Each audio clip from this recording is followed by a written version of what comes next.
This is a win-win fight for Kristian Prenga. Unfortunately, Joshua, and we have tremendous respect for you, this is a lose-lose for you.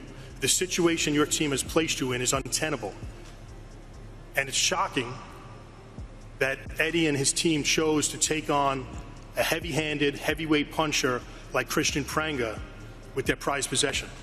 They keep talking about me. I just say they keep digging a grave. But I'm just focusing on myself. Okay. I respect you a lot. You're a great fighter ever, brother, but in the ring, I don't have respect for nobody. You know, when I was taking my notes, when I was watching you, one of the things I said, I swear to God, I said, I want you to show me no respect. And this is perfect for me. So thank you. Anthony Joshua turns up the heat and delivers a brutal message to Kristian Prenga as their press conference erupts into chaos. It all starts when Team Prenga claims Eddie Hearn has made a huge mistake choosing the hard-hitting heavyweight, warning they will learn that lesson on July 25th. I'm sort of shocked that they made this level of a miscalculation. I really am. What they have in Kristian Prenga is a live dog who's coming for it all. This is a win-win fight for Kristian Prenga.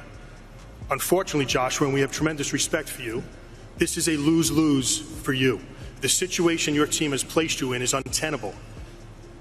And it's shocking that Eddie and his team chose to take on a heavy-handed, heavyweight puncher like Kristian Prenga with their prized possession. But don't worry, Eddie. On July 26th, you'll have a new prized possession. His name will be Kristian Prenga because he's winning on July 25th. Firing back with a brutal taunt, Joshua dismisses Team Prenga's talk as cheap noise and insists they are the ones digging their own graves ahead of July 25th. It's hard to hear. I made a miscalculation. I just think that these guys, they just dig a grave.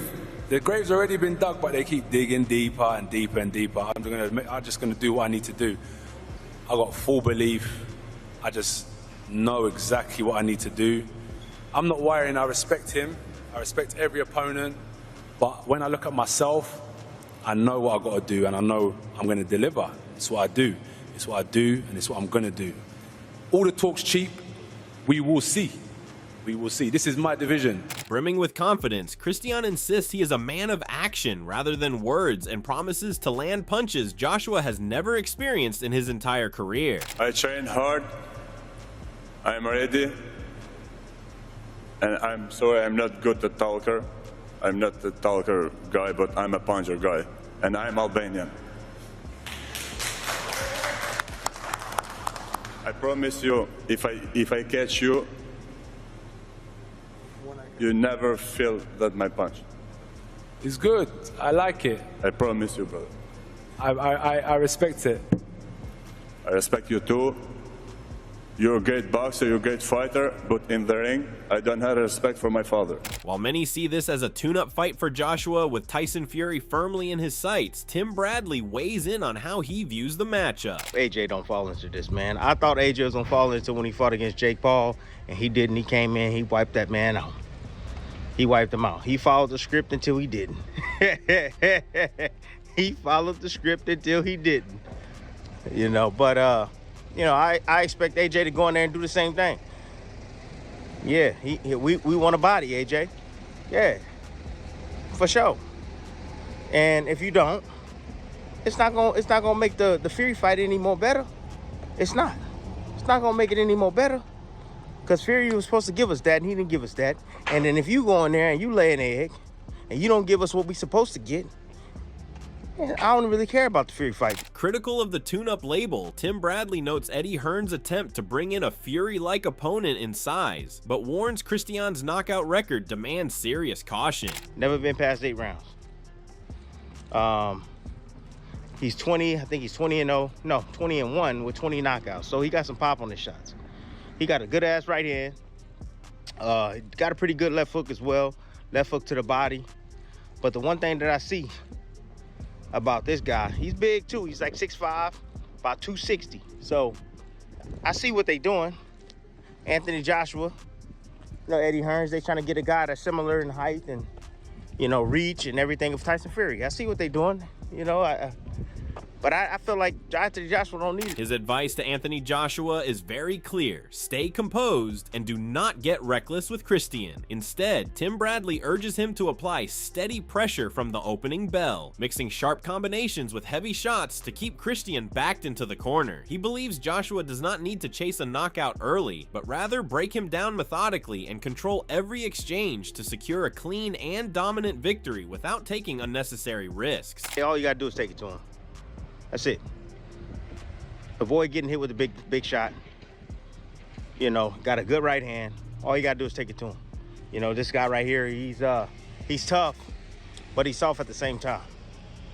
He's tough, but he's soft at the same time. So, like, if you start to put the pressure on him, he ain't never been at that level, and you start hitting him hard, and you bag him in the corner, he gonna tuck up in that high guard, that dummy defense, and he just gonna take it. That's it. Oh, he gonna try to come back. But again, you got too much experience, AJ. You got too much understanding of boxing, bro. Stepping into conversation is Eddie Hearn, who delivers a swift and confident prediction. He insists that this a tune-up for Tyson Fury and warns that a loss would end those plans. Hearn believes that pressure alone ensures Joshua will not slip against Prenga, and confidently says Joshua will poleaxe him before doing the same to Fury. However, Tony Bellew sees it differently, pointing to Kristian's punching power as a real danger and a factor that could trouble Joshua if he gets careless. AJ will go out there and poleaxe this guy. And guess what? Once he does that, he's going to poleaxe Tyson Fury as well. Regardless of how good he is, and it doesn't matter if it's technical, you watch him on the tape, because we've all seen tape of him now. He can punch. I don't care what, if you can't do it, if you can just bang, that's it. You're dangerous. So regardless of how good he is or how great he is or where he's going after this, he can punch. Reflecting on his thoughts about Usyk versus Rico, Tony Bellew admits he was wrong to say Rico did not deserve a chance, pointing out similarities with Pringa, who also has kickboxing experience. Eddie Hearn and Tony agree that on paper, Pringa carries more danger than Rico, and if he trades punches, Joshua could be in real trouble. For that very reason, Hearn insists Joshua is fully laser focused to get the job done and avoid any mistakes. That's what they're all trying to make out, to make themselves and their prediction. Just hold your hands up and go, you know what?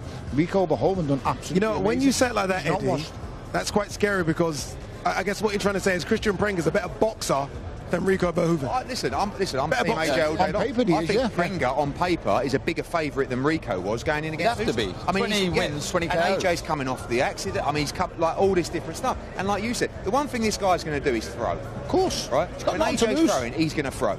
So you walk onto one from a puncher like Prenga, you are banging trouble. So we've got to be razor focused to get this job done. The journey of Joshua's return to form, even incidents, and 6 months ago knocking Jake Paul to the floor, still reveals some weaknesses on his resume. He is reminded of his shocking loss to Andy Ruiz Jr. when everyone gave Ruiz no chance, but he insists this time he will give Prenga no opportunity. He is laser focused, training hard and promising to bring his best to ensure the Andy Ruiz Jr. situation does not repeat itself here.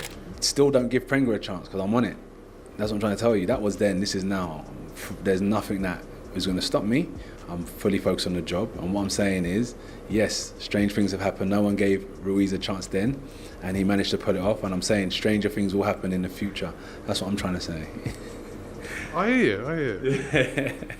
At the same time, Joshua fires shots at Tyson Fury and his promoter Frank Warren, insisting that just days ago when Joshua was looking for opportunities, Warren suggested he take Moses Atama as a tune-up fight. Now he wants the same rule applied to Fury, demanding he face Moses instead. Joshua questions Warren's stance and tells him to focus on setting tune-ups for his own fighter rather than worrying about what Joshua is doing ahead of his next move. Fury is, I think they're going to announce it this week. Speaking to Frank Warren earlier this morning, he says now he's going to be out again in August. Is he fighting a Atama?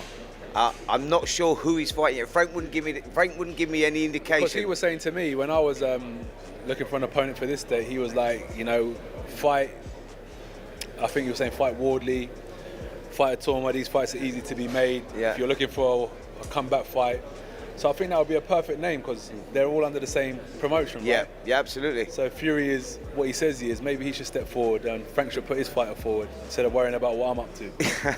I totally get it. Sharing how Anthony Joshua's mindset is at its best, Eddie Hearn speaks about his huge improvement and insists the goal Joshua is targeting is to completely demolish Prenga. He believes Joshua is sharper, more focused, and mentally locked in for this fight. Hearn also reveals that the next major target is Tyson Fury, who he expects will soon be standing in the ring with Joshua as the rivalry moves closer to becoming reality. This is his Champions League final, Prenga. Like, he's got people around him telling him, AJ won't be the same, he's mentally weak, he's not that, and they raise their game 2, 3, 4-fold for this opportunity. So this guy's dangerous, and we got to go in there, and AJ wants to demolish him in impressive and quick fashion. And I think he probably will. And by the way, when he does that, we'll have one more week for Fury to fiddle around with someone else, and then you got it. It's all signed. November's the biggest fight in boxing. The press conference and the heated verbal jabs have caught everyone's attention, and Showbiz the Adult highlights the face-off moment as what he calls a death stare from Joshua. According to him, that intense stare feels like Joshua is taking the soul of Prenga, while Prenga is seen swallowing hard in the moment. He insists it clearly shows how uneasy and fearful Prenga becomes when standing in front of the heavyweight powerhouse, ready to explode in the ring. The damn stare that AJ gave Pringa. First of all, he walks up to him with the shades on, looking like Sarah Connor, which was already grimace. Then he takes off the shades and his eyes start staring into Pringa's soul. It was so dark, you can see Pringa getting nervous, swaying, and then he has that hard swallow. You know that hard swallow?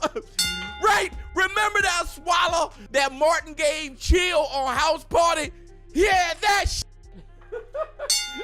Bruh! Analyzing how motivation and grit are now fueling Joshua, Showbiz the Adult recaps the moment when Joshua makes it clear he is coming in to do violence with no respect inside the ring. Joshua appears fully focused on making Prenga look smothered and overwhelmed once the fight begins. Not only has the face-off been intense, but Showbiz highlights how Joshua is sending a clear message that Prenga's claims are only pushing him closer to what he calls digging his own grave. Literally described everything from the planting to the canvas, to turning his hips to right hand, on how he's talking about punching through the face of Prenga.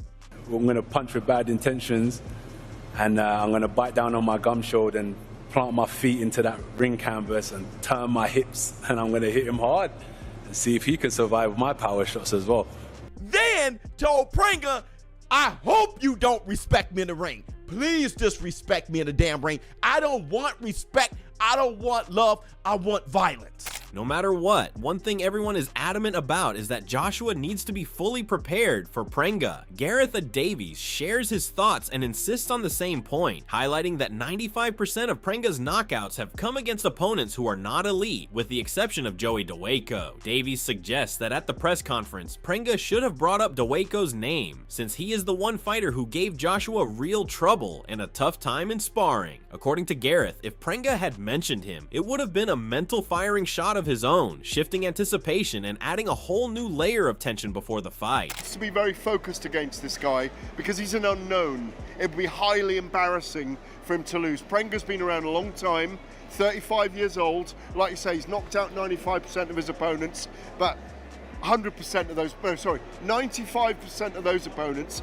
are nobodies. There's one on there, by the way, who I'm surprised Prenga didn't bring up today, Joey Dawejko, who gave Anthony Joshua a very hard time in sparring before he lost to Andy Ruiz. Should have got that mentally over the line tonight and just got into Joshua's head a little bit, in my view. Yeah, you know, that's a victory over him. Yeah, it's a great point that you bring up, and this is where the mind games start right here. And yeah, maybe Prenga should have brought that up. His English not particularly. Another similar comparison being drawn is the fight between Alexander Usyk and Rico Verhoeven, especially with Prenga being a former kickboxer. Spencer Oliver insists that the mental side of the game is far more important than many think, and says Usyk underestimating Rico led to an underwhelming performance in the ring. Hoping it does not happen this time around, Gareth stresses Joshua must finish the fight in an unbelievable fashion. He is rooting for Joshua to close the show within 2 to 3 rounds, and warns that if it does not happen early, then Prenga's team may be right in calling it a lose-lose situation. As we saw with Alexander Usyk versus Rico Verhoeven,